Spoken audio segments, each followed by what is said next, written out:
Bonsoir à tous, heureuse de vous retrouver sur Télé Sud pour le récap de la 6e édition du championnat d'Afrique des Nations qui se joue au Cameroun. 13 minutes pour faire le point des matchs avec notre chroniqueur sportif sur ce plateau, Etienne Bala. Bonsoir. Bonsoir Salamatou.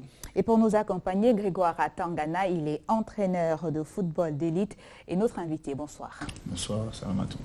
Le récap du CHAN Total Cameroun 2020, c'est tout de suite.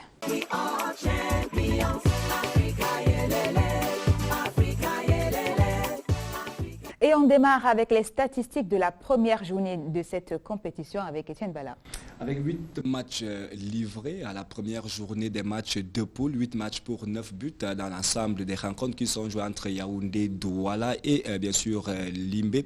Dans les 8 matchs joués, 9 buts, on l'a dit, il y a donc 10 nations sur 16 qui n'ont pas pris de but lors de la première journée. Également, on va noter que le Rwanda a tiré le plus sans marquer dans cette première journée.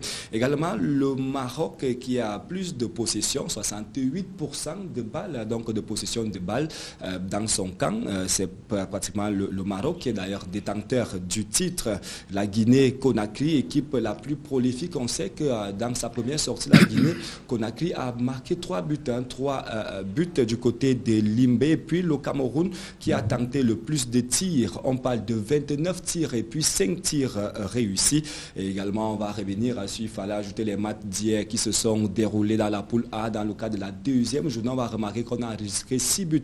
Hier, le Cameroun qui a fait match nul avec le Mali, 1 but partout. Et puis la victoire, bien sûr, du Burkina Faso sur le Zimbabwe, 3 buts à 1. Ça fait donc 6 buts et s'il fallait les ajouter. Aux 9 buts marqués à la première journée, on est pratiquement à plus de 15-16 buts. Donc déjà enregistrés au cours de cette première sortie des matchs. Merci Etienne Bala. Grégoire Tangana, s'il faut faire une sorte de comparaison de cette première journée par rapport à l'année 2018, on va constater qu'elle a été assez pauvre en buts enregistrés. Oui, si c'est en termes de buts, on peut le dire, mais je pense qu'en termes de qualité de jeu, en termes d'intensité, je pense qu'on est nettement mieux par rapport à l'édition de 2018 qui s'est tenue au Maroc. Voilà. Donc je pense qu'on a encore beaucoup de matchs. Je suis convaincu que nous allons battre le record en termes de nombre de buts par rapport à l'édition de 2018. Quelle analyse globale technique pouvez-vous faire déjà des équipes de 16 nations qui participent à cette comparativement à 2018, toutes les nations, peut-être à l'exception de, je peux parler d'une équipe comme peut-être la Namibie, mais je crois que les autres 15 nations, je pense qu'en termes tactiques, en termes de jeu, c'est vrai, les pelouses déjà que nous avons nous obligent à faire du jeu, et puis tactiquement, les équipes sont un peu plus aguerries qu'en 2018. Mais pas de grande surprise jusqu'à présent pour la première. Non, forcément, aujourd'hui, le football il s'est nivelé. Bon, forcément, on ne parlera pas de toute surprise. Déjà, il y a la vidéo qui existe. Tout adversaire qui arrive à cette compétition prend des dispositions pour pouvoir mieux étudier son adversaire. Ça fait qu'arriver sur le terrain, on joue en fonction de celui qui est devant nous. On s'intéresse à présent à la deuxième journée qui a démarré mercredi 20 janvier 2021 avec à l'affiche le Cameroun qui a rencontré le Mali et de l'autre côté le Burkina Faso qui a affronté le Zimbabwe.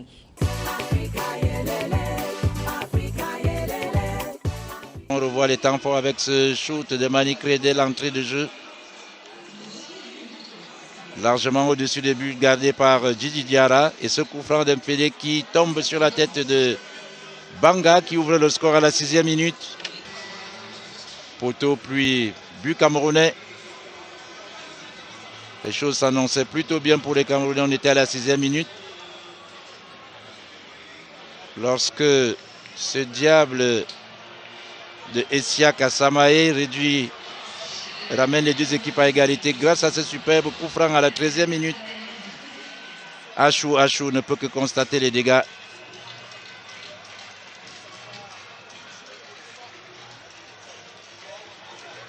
Et Achou encore qui va sauver le Cameroun sur cette tentative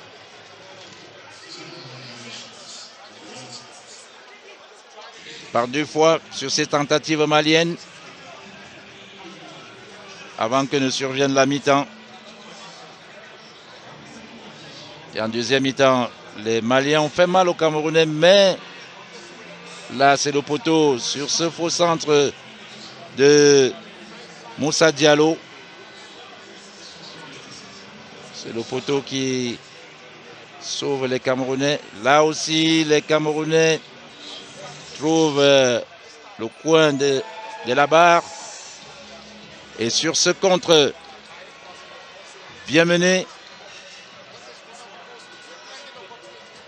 Achou sort encore le grand jeu devant Sadio Konaté pour ce qui aurait pu être le deuxième but malien.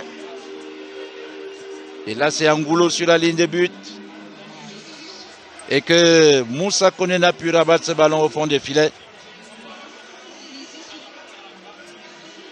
Et enfin, cette occasion de Meyong.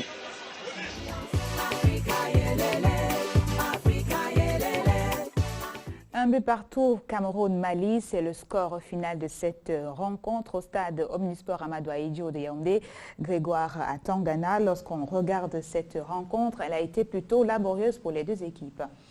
Bon, moi je pense que pour nous, le nul, c'est un bon résultat, mais si le Mali aurait dû battre le Cameroun, ça n'aurait surpris personne parce qu'en termes de jeu, en termes d'occasion, en termes de prise de risque sur le plan offensif, le Mali a été l'équipe qui a été beaucoup plus conquérante sur le terrain. On a vu une équipe du Cameroun, je le dis comme ça, qui avait un problème. À un moment donné, on ne savait pas si il fallait attaquer, qu'est-ce qu'on ne savait pas. Bref, on n'avait pas, visiblement, je ne vois pas aucun projet. Il n'y avait pas de projet qui se présentait. Donc bon.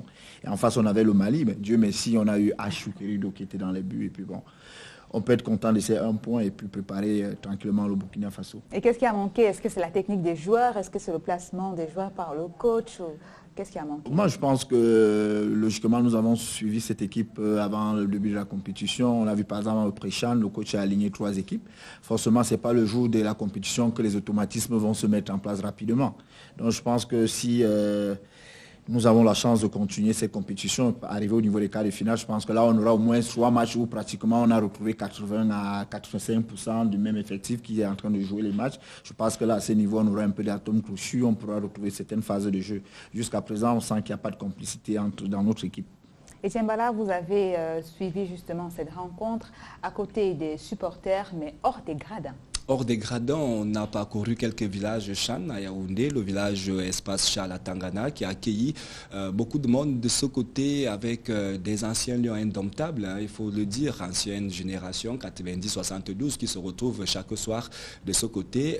Ces populations ont vécu donc le match Cameroun-Mali, un match en intensité, que ce soit au niveau du stade également. Dans ce village, on a vécu justement d'intensité aussi avec nos supporters, comme nous allons le voir en image. Effervescence, levée des foules à la moindre action des lions indomptables après ici au village du Chan, les anciens lions indomptables du Cameroun. Ils se comptent par milliers, ces supporters qui ont fait le déplacement pour vivre la rencontre dans cette esplanade Chala Tangana.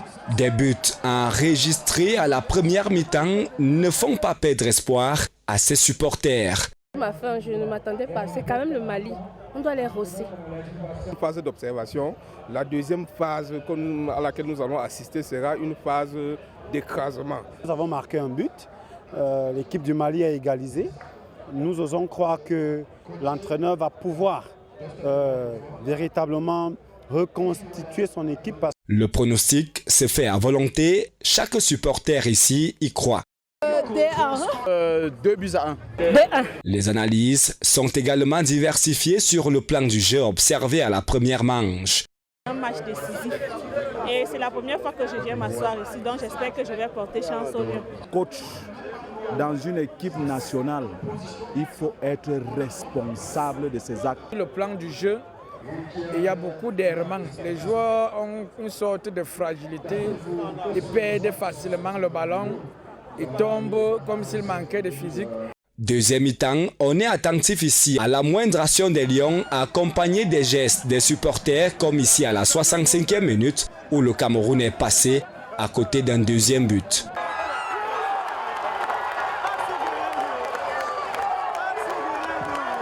Fin du match, score inchangé, réaction de déception d'une part, espoir dans l'autre. Un peu déçu, il y a eu beaucoup de déchets dans le jeu. On se sera attendu à mieux. Mais il ne faut pas en vouloir à cette équipe, hein. C'est des garçons qui n'ont pas de temps de jeu. Donc nous sommes déjà très heureux d'avoir une bonne défense. On est donc plus qu'à jamais galvanisé autour des Lions indomptables à prime pour la suite de la compétition.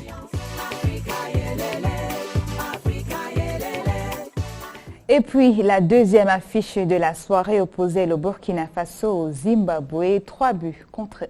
Regardez. Voici le centre de René Zungrana, le ballon qui échappe à tout le monde, mais Issouf Soso est resté vigilant. Lui qui a vu arriver sur lui le ballon, et la réponse de Patson Joare qui marque d'un joli extérieur du gauche.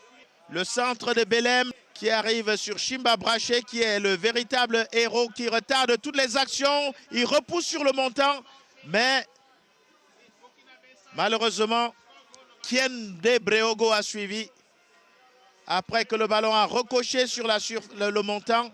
Et voici le troisième but de celui qui venait de faire son entrée dans ce match.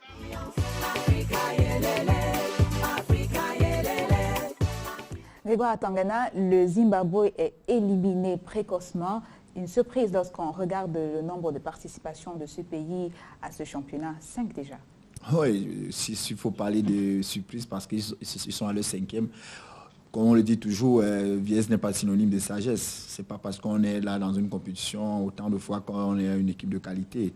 Hier, logiquement, la victoire du Burkina Faso sur le Zimbabwe était logique. On a vu une équipe du Zimbabwe depuis la première journée qui, comme je dis, qui est à la traîne. Et je pense que c'est logique qu'ils sortent au premier tour. Bon. Peut-être parce que le mental n'y était pas, puisque le Zimbabwe avait même demandé au départ le report de la compétition. Moi, je pense que ça, c'est des prétextes. Je crois que le Zimbabwe n'a pas 23 habitants. Le Zimbabwe n'a pas 23 licenciés dans leur fédération. Donc, je pense qu'une équipe, ce n'est pas 20, 23 joueurs. Et puis, quand on est sélectionneur, je pense qu'on a un large effectif pour pouvoir piquer 2 ou 3 joueurs s'il y a des situations comme ce qu'ils ont eu là. Et le Burkina Faso se relance dans la compétition et il va devoir affronter bien sûr le Cameroun dimanche prochain. Ah oui, avec capital de confiance parce qu'ils ont pu marquer 3 buts. Donc ils vont aller sur cet aspect-là que s'ils en marquent aussi 3 et qu'ils prennent un comme ils ont pris, je pense qu'au finish, ils gagneront 3-1. Donc à nous et au staff de l'équipe nationale du Cameroun de mieux se préparer, de mettre un plan de jeu pour pouvoir soit prendre la qualif sur un point, soit essayer de gagner pour rester à Yaoundé pour le prochain match. Grégoire Atangana, entraîneur de football d'élite, merci. C'est moi qui vous remercie, Salamatou. Ce n'est pas donné à tout le monde de pouvoir participer aux émissions de sport. Etienne Bala, merci d'avoir été avec nous. Merci Salamatou. À la prochaine. À la prochaine. C'est la fin de ce programme. On se retrouve très prochainement pour le récap de la compétition du championnat d'Afrique et des Nations, bien sûr Cameroun Total 2020.